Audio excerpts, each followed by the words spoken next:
When we think of burrowing creatures, we often think of small animals such as moles or rabbits.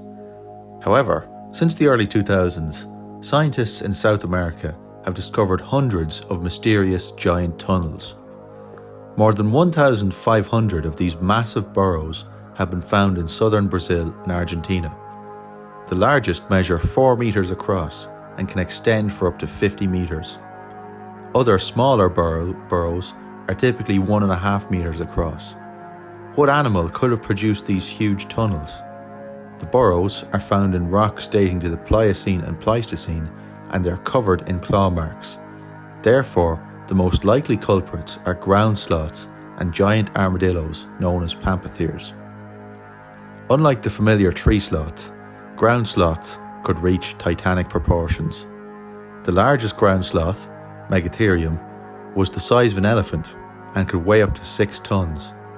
The ground sloths most likely responsible for creating the burrows were Lestodon and Glossotherium. The scratches on the walls of the burrows show where the sloths used their powerful claws to excavate the rock. Although Lestodon and Glossotherium were huge animals, it must have taken multiple generations to create the largest burrows. The smaller burrows were more likely made by pampathirs. Pampathirs were large armadillos that became extinct around 10,000 years ago, alongside many ground sloth species. The largest pampathir, Holmesina, could reach up to 2 meters in length and weigh up to 200 kilograms. When the tunnels were created, the landscape of southern Brazil was covered in savanna and was also home to mastodons, glyptodonts, and saber-toothed cats. Strangely, although ground sloths and pampathirs also lived in North America, no giant burrows have been discovered there so far.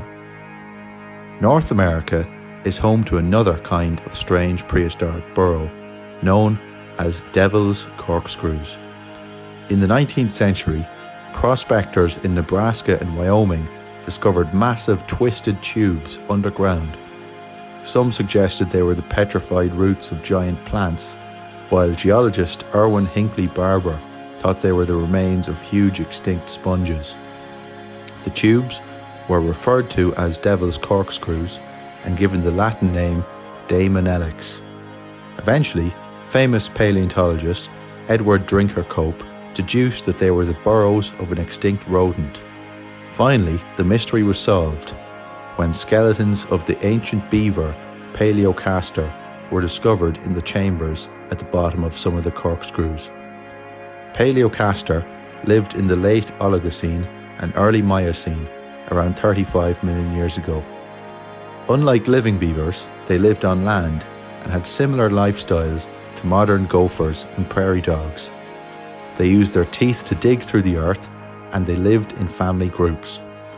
Just as the black-footed ferret hunts gophers today, skeletons of the weasel relative Zodiolestes have been found in devil's corkscrews alongside their prey. That's it for now. Thanks for watching once again, and see you next time.